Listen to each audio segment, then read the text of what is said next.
Okay, Grownish season 4, episode 6. Let's talk about it. I'm not gonna do too much of a recap because not much really happened. Like a couple scenes here and there. It was a very good episode. I'll be honest. Like Grownish has been in their bag for this season because the way they're tackling these issues is actually tackling very correctly. Because Grownish has a very big reputation for fucking up these talking points, messing them up, misconstruing them, making them seem less than what they actually are, and not really going to depth. This season, they're really in their educational, I know what the fuck I'm talking about bag, right? So I appreciate it. I appreciate the improvement. How the episodes went about were at the protest on the campus, then an alert comes out. There's a curfew in 15 minutes. This is a tactic the government used very often in America to like try and lawfully now arrest people because da da da. But more time they've closed the train stations, they've locked off Uber, they've locked off all taxis and stuff like that. So these people couldn't even get home if they wanted to. So it was very corrupt. So half the group decides, okay, we're gonna go to the bigger protest downtown. The other half are like, not really my energy. I'm not gonna do it, which is valid. Not everyone wants to put themselves in danger because these protests are very scary. Zoe, Jazz, and Naomi go home. Naomi gets her feelings hurt, but the way she was moving, oh my gosh. White fragility. I usually don't use that term because I'm not too educated on like the complete ins and outs to a point where no one could ever correct me because I know what the fuck I'm talking about. But when it comes to white fragility, Naomi was it. It was very mad. Like what the like that was textbook definition. No one called you racist, and now you're talking about you're criticizing my character. That's so offensive. I would never hang around with anti-Semitic people, and that no one calls you racist. And it's a thing of this is quite common. Like I don't have many white friends. I think I have two. Why is it a thing of you don't think you could ever be called racist because you went to one protest? Because you went to one protest and you have like what three black friends?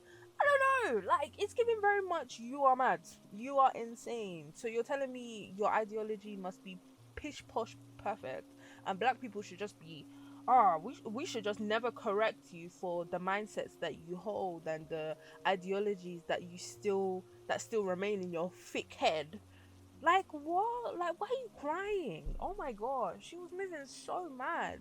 Like no one called you racist. They said caring more about the looting and changing this topic to the looting and things like that instead of actually focusing on the actual matter at hand is very insane. Because at the end of the day, all these companies have insurance. They all have insurance. Are you dumb?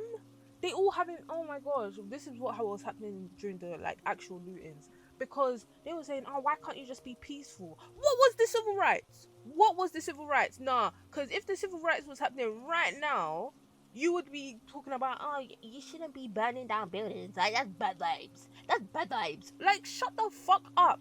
How did you like if we didn't burn down buildings and loot and whatever, yeah, back in the day, I would still we would still have segregation. What are you talking about? You guys talking about, oh, Martin Luther King wouldn't have wanted this. He was murdered. Shut the fuck up. What are you talking about?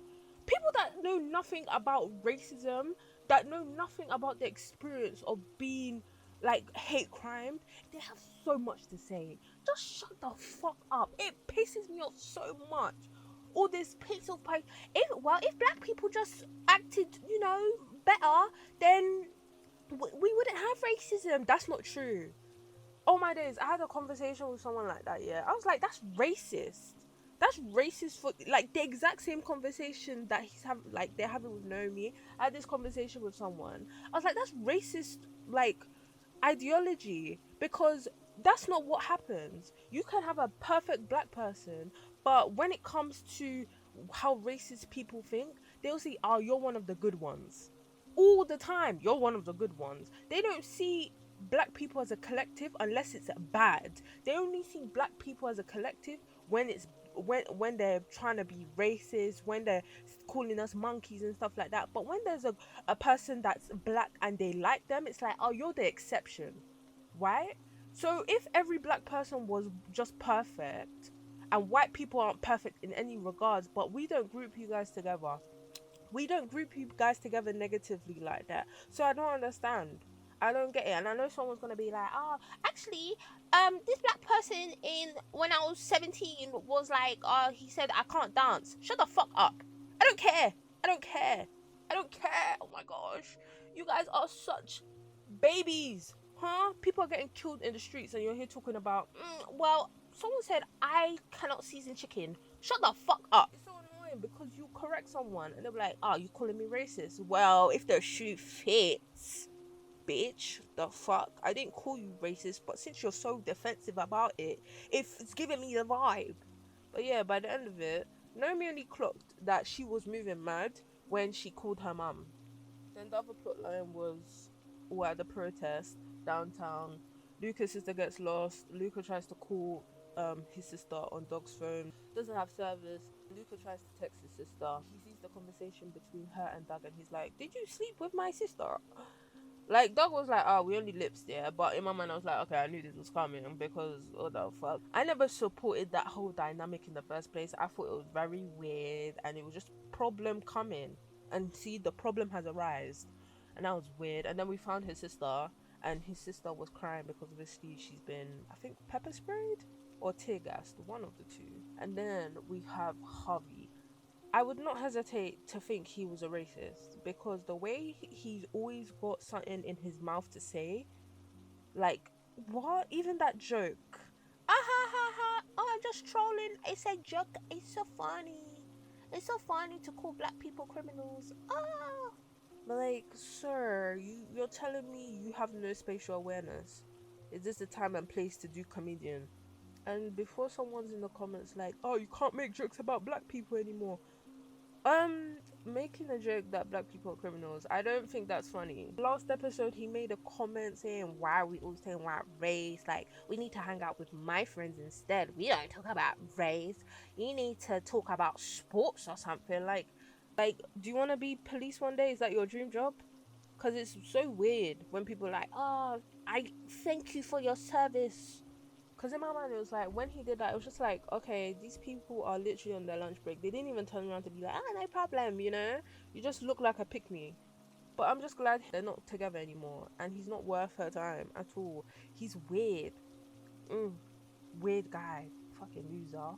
You know, they get paid to be there. The military are more cool about it, I'm not gonna lie. Those guys have less of an ego than the police have. But military people are very cool. And you can see that during the protest last year, like when they deployed the military was just there chilling. The police were there beating up people. Wait, where was Vivek? I'm just realizing Vivek was not in the episode. Oh, I missed that guy. But yeah, that's the end of the review. That was fun. Fuck Harvey. I hope I never see him again. All that screen time you were giving to Harvey, give it to Vivek. Thank you.